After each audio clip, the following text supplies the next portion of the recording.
Hello everyone, it's me Luthfia. Today we are going to learn about being teachers. If someone asks you a question, what is your job? You must say, I'm a teacher.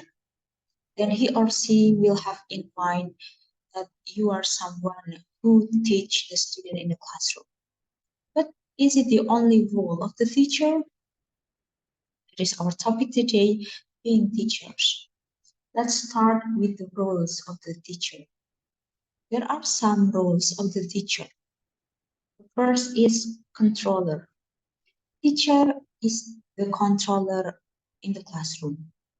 It means that the teacher is the one who takes the responsibility in the classroom, starting from designing the lesson to conducting the teaching and learning process.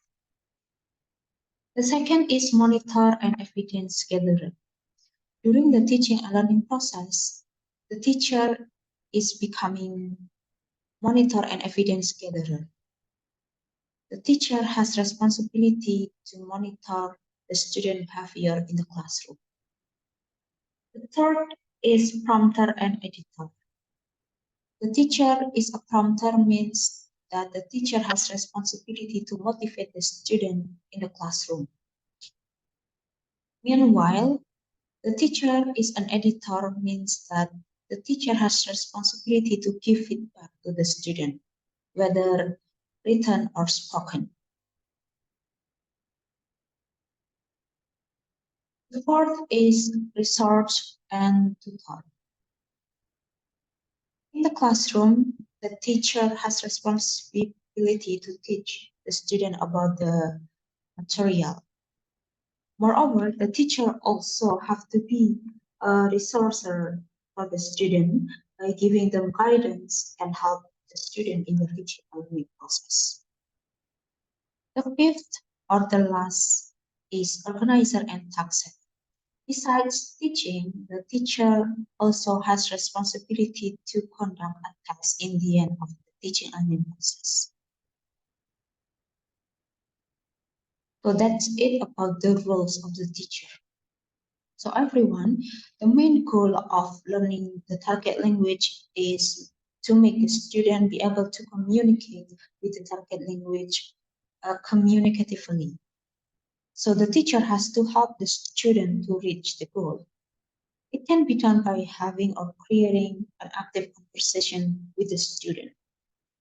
Then there will be a question how to start a conversation or how to make a conversation with the student in a classroom. Now we will discuss about a number of different ways to talk to the students. The first is reading aloud. We can ask the student to read a reading passage aloud, sentence by sentence. So by doing a reading aloud, the student practice their pronunciation.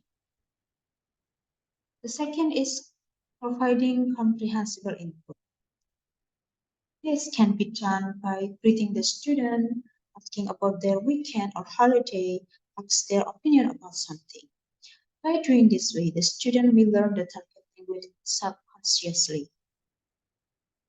The third is having conversation with the student.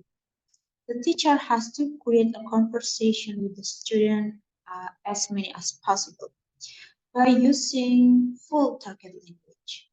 So they will use the target language actively. The fourth is modeling language. Modeling language can be done by doing repetition in the classroom. The fifth is giving instruction. One of the ways to make a conversation with the student is by giving instruction. The instruction must be brief, clear, positive. That is about how to make a conversation with the student.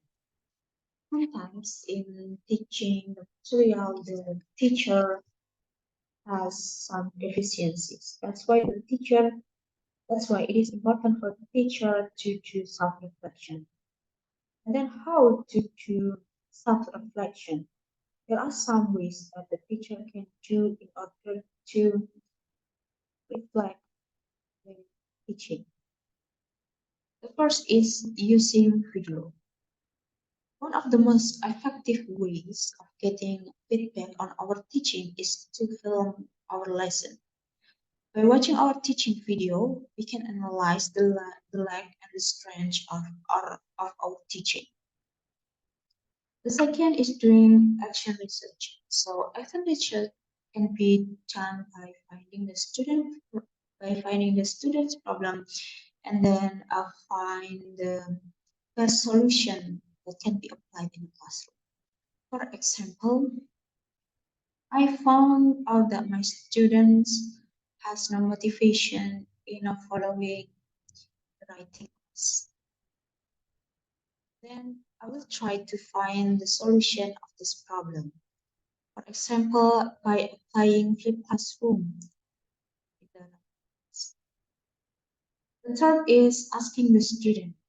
So we can evaluate our teaching by giving the student a questionnaire about our teaching. So we can know whether the student like our teaching. The last is learning something. We as a teacher cannot stop learning. We always learn and learn. In order to be the great teacher, we can learn something new from article, TV, movie, newspaper, book, and other resources. So that is about being teachers. If you have any question or comment, you can drop it in the comment section below. See you in the next video. Goodbye.